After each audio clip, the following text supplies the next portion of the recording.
A gente aqui no Brasil está acostumado a ser tratado como um imbecil, como analfabeto, como gente que não é capaz de ler um Código de Processo Penal para ver que tudo isso é ilegal.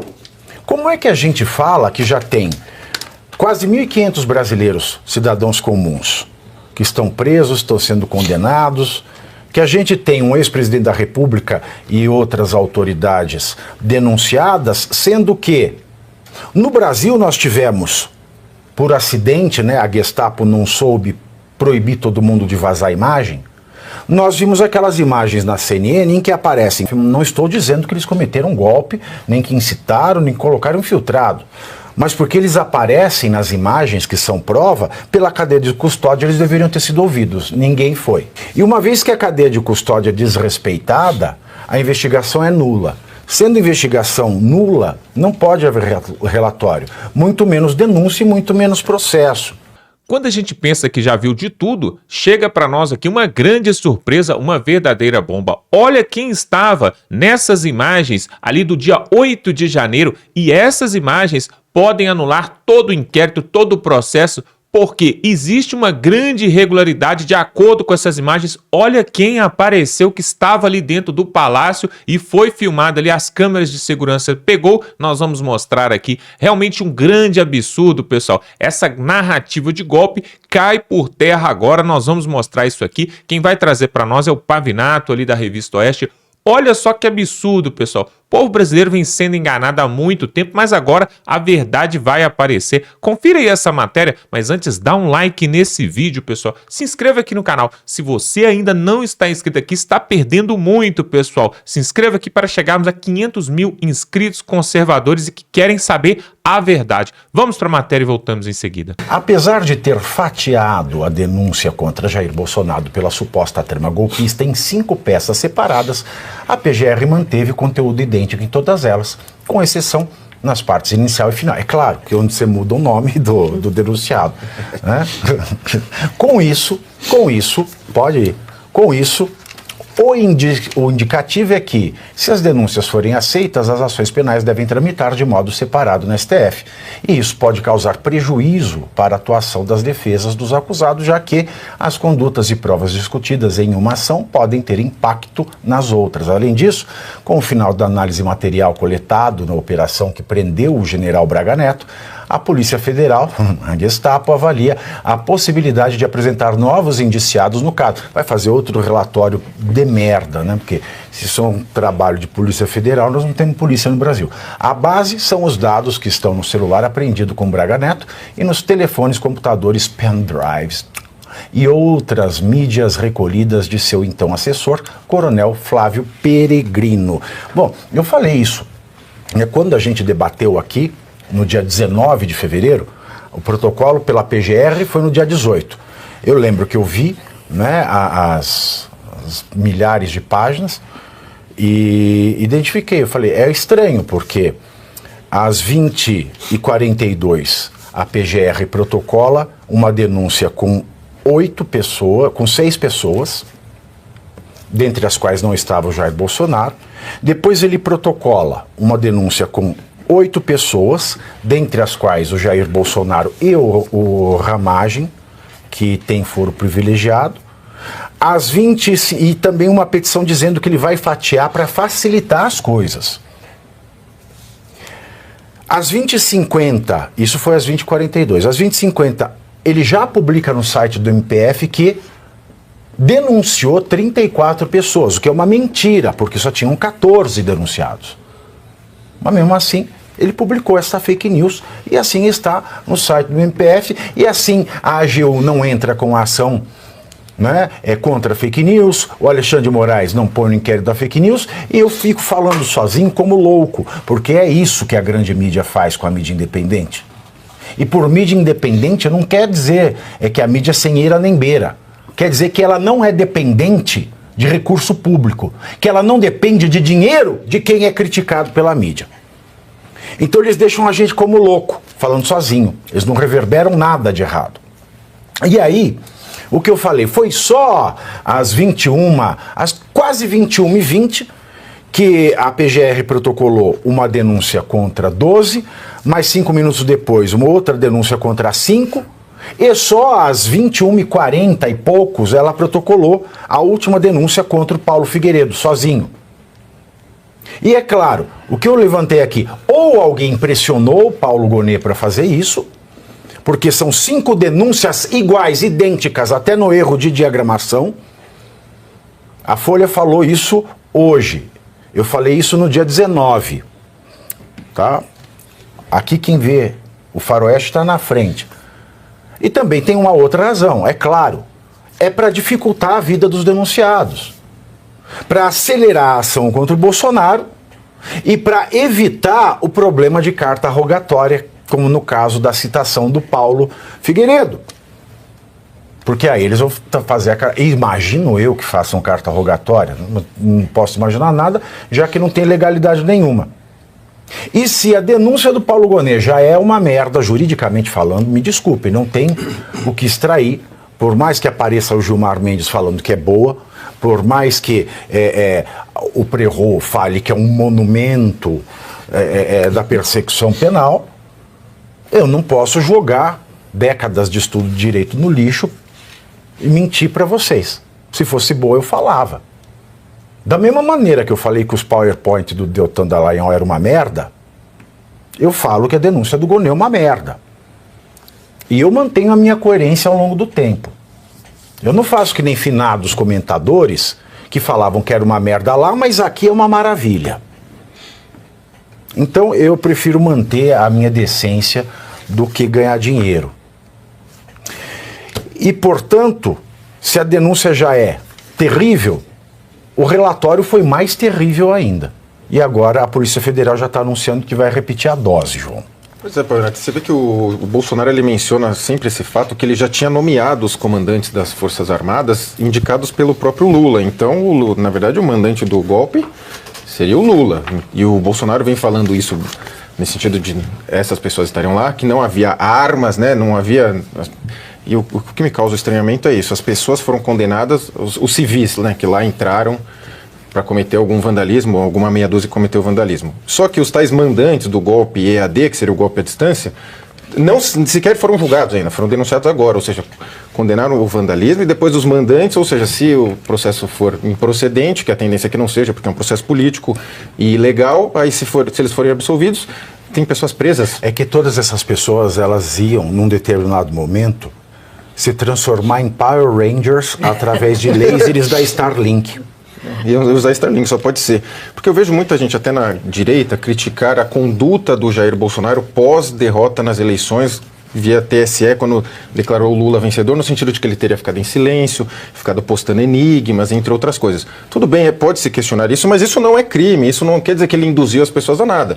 É uma conduta que eu também não concordei na época, mas isso não tem nada de crime, os enigmas, enfim... Pode-se questionar. E também que ele não teria falado para as pessoas saírem de lá da frente. Ele deu uma declaração no Léo Dias dizendo que teria, de alguma forma, dado a entender que era para sair. Acho que ele que não falaria e não falou isso para não ficar vinculado. Né, que se ele falasse, vincularia automaticamente ele àquelas pessoas. Mas que lá estavam protestando pela eleição do Lula e pela forma com que o Tribunal Superior Eleitoral conduziu a eleição, mas isso não muda absolutamente nada. As pessoas estavam lá pacificamente e resolveram no domingo tomar o poder sem arma e com o vendedor de algodão doce. Acho que assim, a PGR está, não só a PGR, como a gente mencionou, o Itamaraty, estão envergonhando a sua própria história e não sei se vão conseguir sair bem disso daí, porque olha... O Itamaraty está nesse limbo, a PGR nesse limbo. Lembrando que o PGR foi na sabatina junto com o Flávio Dino e vários de direita deram um ok para ele, inclusive os elogiaram ambos. Então assim, não sei que fim vai levar isso não. Não só elogiaram ambos, como elogiaram ambos os dois. Ambos os dois.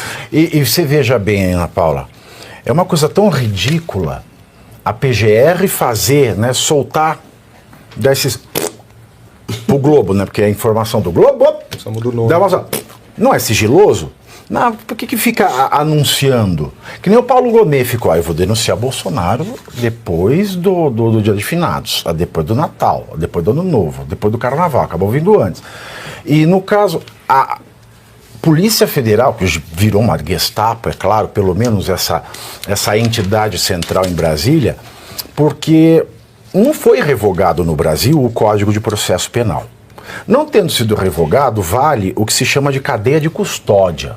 E a cadeia de custódia manda que todos os elementos eles sejam ordenadamente analisados. Como é que a gente fala que já tem quase 1.500 brasileiros, cidadãos comuns, que estão presos, estão sendo condenados, que a gente tem um ex-presidente da República e outras autoridades denunciadas, sendo que no Brasil nós tivemos, por acidente, né, a Gestapo não soube proibir todo mundo de vazar imagem.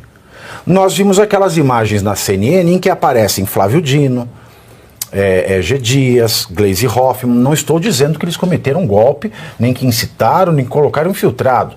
Mas porque eles aparecem nas imagens que são prova, pela cadeia de custódia eles deveriam ter sido ouvidos. Ninguém foi. E uma vez que a cadeia de custódia é desrespeitada, a investigação é nula. Sendo investigação nula, não pode haver relatório, muito menos denúncia e muito menos processo. Então, a gente aqui no Brasil está acostumado a ser tratado como um imbecil, como analfabeto, como gente que não é capaz de ler um Código de Processo Penal para ver que tudo isso é ilegal. Porque a Rede Globo reverbera o patrãozinho. O patrãozinho deve a patronice ao STF. E fica todo mundo petecando e fazendo a gente passar por louco. Quando, na verdade, eles estão loucos. E é por isso que no mundo todo a ditadura está ficando escancarada. Porque ninguém é obrigado, lá nos Estados Unidos pelo menos, a seguir os desígnios dessas pessoas que nos tratam como tal. Porque está escrito. Enquanto eu souber ler, enquanto eu souber as normas da gramática, é tudo isso ilegal. Até que ponto continuará sendo apenas o Alexandre de Moraes apontado como ditador, como perseguidor, como criminoso humanitário? Já que isso está arraigado a exemplo da Polícia Federal. Como eu falei ontem, né? Estava falando sobre a grande mídia e os jornalistas que acobertam essa narrativa desse suposto golpe, assim também todas as outras autoridades que estão contribuindo para as coisas acontecerem com tantas ilegalidades, são cúmplices de tudo isso que nós estamos vendo aqui no Brasil, né? E são muitas ilegalidades já enfileiradas, né, durante todo esse processo, essa denúncia, a investigação, as pessoas que já foram condenadas e perpetuam ainda seguindo as ilegalidades e inconstitucionalidades.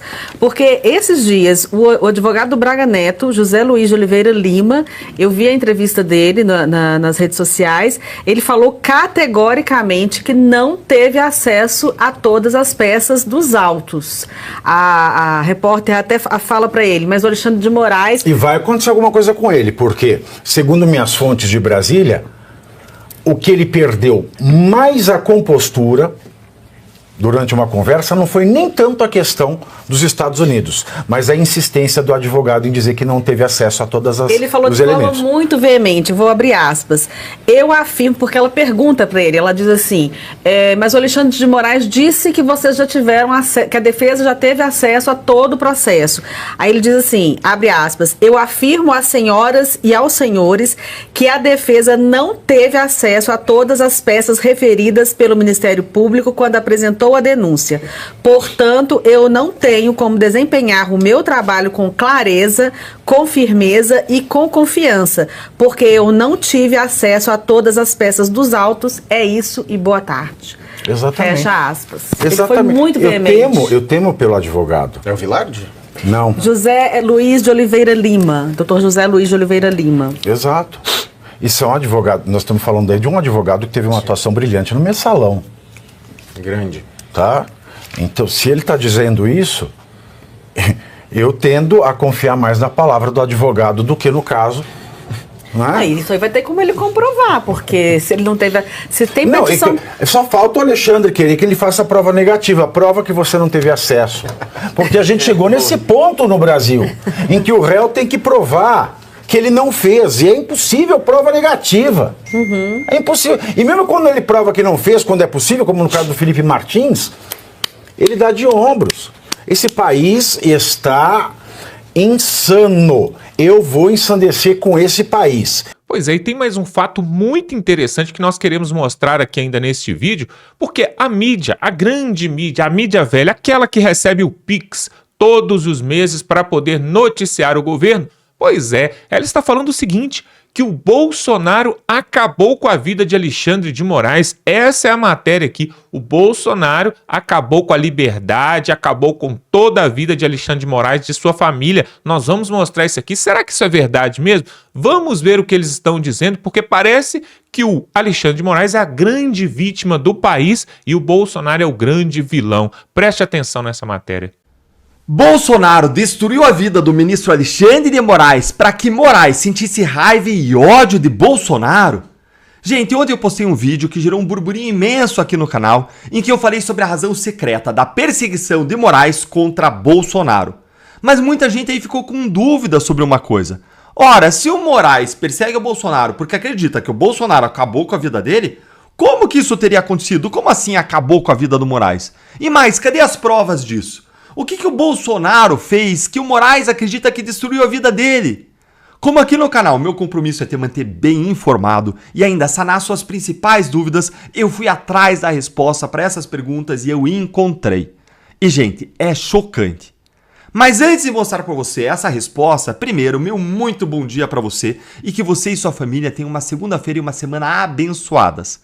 E antes de eu te mostrar para você essa resposta chocante sobre o que o Bolsonaro fez, que faz com que Moraes acredite que Bolsonaro destruiu a sua própria vida, rapidamente eu quero mostrar para você um trechinho de menos de um minuto do vídeo de ontem, que traz a revelação sobre a razão da perseguição de Moraes contra Bolsonaro, para a gente ficar aqui todo mundo na mesma página. E, gente, olha só, agora vocês vão ter overdose aí de Deltan, são 2 Deltans na mesma tela. Bora ver aqui o que foi que o Cid disse sobre a razão secreta, a razão oculta da perseguição de Alexandre de Moraes contra Bolsonaro. Olha aí, ele aqui é Alexandre de Moraes. Ele tem raiva e ódio. Gente, presta atenção. Alexandre de Moraes, Mauro Cid falando, Alexandre de Moraes tem raiva e ódio. Ele acha que o presidente da República, o presidente Jair Bolsonaro, acabou com a vida dele. Foi o que o Mauro Cid disse. E na sequência, o Cid afirma de onde veio essa informação. O comandante aqui, Tomás, do Exército Brasileiro, que conversou com ele e passou para o meu pai, disse Cid, referindo-se ao comandante do Exército Brasileiro, Tomás Paiva. O militar também disse que o general Tomás e o pai dele conversavam sempre. O militar ainda concluiu que Moraes vai querer acabar com a vida do presidente, do ex-presidente Bolsonaro e do entorno. Gente, depois de vocês assistirem isso aí, que é o melhor youtuber para minha esposa, é o youtuber favorito da minha esposa, agora que a gente já entendeu isso aqui, bora agora entender, na visão do ministro Alexandre de Moraes, como que Bolsonaro teria acabado com a vida dele. O que motivaria, segundo as mensagens que você viu aí do Mauro Cid, que eu mostrei ontem, essa vingança de Moraes que não vai parar até ele destruir Bolsonaro e o bolsonarismo. E o que eu vou trazer para vocês aqui agora é o comentário de uma apuração que foi feita pelo César Tralli e pela Natuza Neri na Globo News lá em 2023. E se saiu na Globo News, então você pode ter certeza que representa 100% a visão de Moraes e dos ministros do STF. Afinal de contas, eles são os porta-vozes da corte, do STF. Eles são as gargantas que vociferam aquilo que o STF quer que vá a público. Eles têm acesso direto a essas pessoas. Então vamos dar uma olhadinha aqui no que eles falaram. Moraes, na sua vida particular, ela mudou radicalmente. É um ministro hoje que ele vive de privações. Não é vida, né? Não é vida. Ele aqui em São Paulo, ele sai pouquíssimo, ele não vai a shopping center, não vai a restaurante, ele mal frequenta o clube, porque ele mora em frente a um clube em que ele é sócio. Ele tinha o hábito de caminhar, de fazer ginástica, de correr, de 2 anos e meio para cá, desde que essa questão dos embates, né, do ex-presidente Bolsonaro com ele em especial, né, que foi para pessoa física e tal, isso foi tornando a vida dele uma vida bem complicada. Então ele não vai ao clube, ele não sai de casa, ele não vai a shopping, ele não vai a restaurante. Quando ele sai de casa é para ir para a casa de alguém para ir para um compromisso fechado na casa de um amigo, de algum parente. Segurança o tempo inteiro. Com segurança o tempo todo e a mesma preocupação a família dele. Moraes, na sua vida particular, ela mudou radicalmente. Moraes vive de privações. Tá aí, ó. Moraes vive de privações. Gente, a Natuza Neri, ela disse, não é vida. E o César Tralli disse que todas essas privações que hoje o Moraes vive são culpa justamente dos embates com Bolsonaro que teriam saído do plano institucional, ou seja, teriam saído do embate entre presidência e STF para o CPF, para a pessoa física. Se tornou um embate pessoal, figadal, entre a pessoa de Moraes e a pessoa de Bolsonaro. E agora presta atenção aqui. Essa é a visão do Moraes. E agora eu quero trazer para vocês uma outra visão. Mas se isso já te ajudou a tirar suas dúvidas, já ajudou você a entender o que está acontecendo, senta o dedo no like aí com força para que mais pessoas recebam esse esclarecimento e entendam o que está acontecendo e que isso é figadal. E como eu disse ontem, um juiz que tem um ódio aí, uma raiva figadal, ele não pode julgar um caso contra aquele réu. Mas agora que eu te apresentei isso aqui, dá uma olhadinha nessa outra visão ou perspectiva, gente. Será que a vida do Moraes acabou mesmo por conta das críticas do Bolsonaro? Será mesmo? Ou será que a vida do Moraes acabou porque o ministro, desde 2019, é o relator de um inquérito do fim do mundo inconstitucional e ilegal, por meio do qual ele e o STF instalaram um regime de censura e uma tirania judicial no país, hein? Será que a vida de privações do ministro não começou depois que ele aceitou relatar o inquérito das fake news e passou a abusar do seu poder e da sua autoridade, dia sim, dia também? Será que a culpa do que o ministro sofre hoje, do que ele está vivendo, não é dos seus próprios abusos? Será que o Moraes não deveria pôr a mão na consciência e fazer uma autocrítica, ter uma mínima noção de responsabilidade pessoal sobre a própria vida dele? Afinal de contas, se a culpa é sempre dos outros, se a culpa é sempre do Bolsonaro, então quem tem que melhorar é o outro, né? É o Bolsonaro e não o Moraes, certo? Essa visão vitimizada é absolutamente infantil, é cômoda, é conveniente, porque isenta o Moraes de qualquer culpa por tudo o que aconteceu no Brasil desde 2019, como se ele fosse uma vítima inocente e não dos homens mais poderosos do país, que mudou a conjuntura da política no Brasil.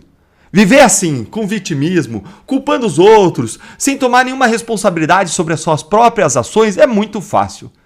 Moraes não escolheu a vida que ele mesmo está vivendo?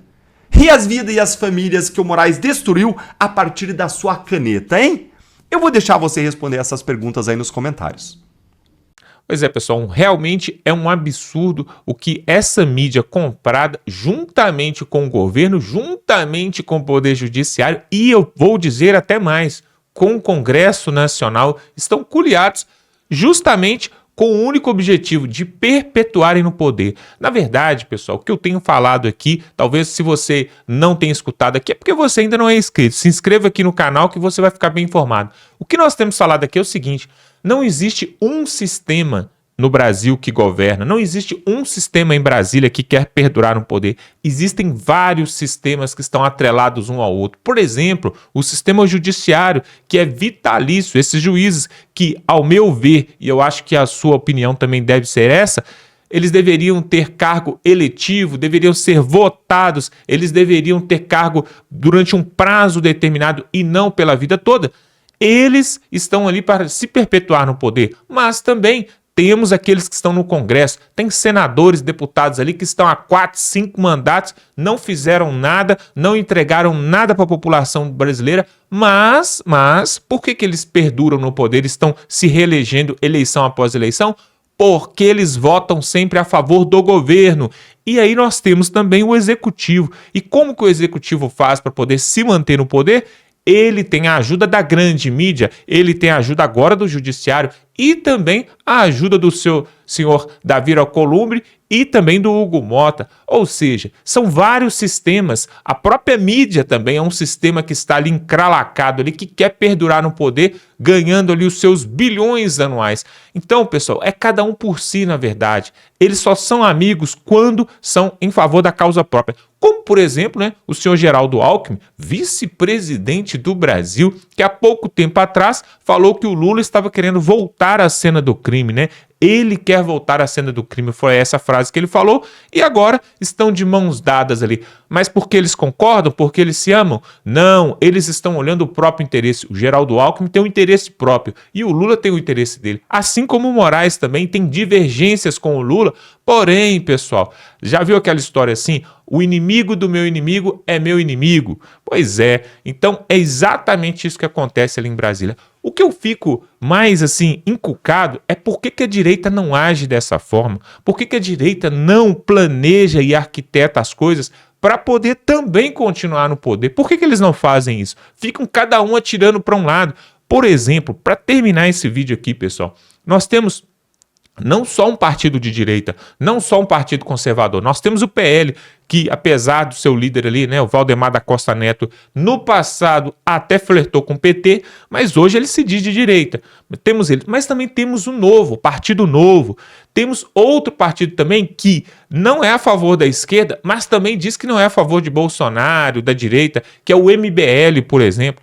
Temos vários partidos que, se eles se unissem, eles conseguiam derrubar essa vitalidade do PT que já dura mais de 20 anos. Na verdade, pessoal, quem é unido nesse país é só a esquerda, porque se você olhar do outro lado, o próprio centrão e a própria direita são desunidos. É por isso que acontece esse tipo de coisa e nós somos enganados, como você acabou de ver nesse vídeo agora aqui, com essas imagens ali mostrando Flávio Dino, o Lula, a Gleisi Hoffmann estiveram ali na cena do crime, estiveram ali no local, ou seja, eles também têm que ser ouvidos, têm que ser atrelados ali ao inquérito, não foram, de acordo com o jurista Pavinato, isso está totalmente errado, incorreto e antidemocrático, antijurídico, qualquer coisa que você quiser. Eu quero que você coloque aqui nos comentários o que você acha dessa narrativa do golpe, o que vai dar isso. Vão acabar de prender todo mundo aí, prendendo também o Bolsonaro, o Mauro Cid e os generais, ou não? Vai ter aí uma reviravolta e eles vão dar a volta por cima. O que você acha? Coloque a sua opinião aqui nos comentários.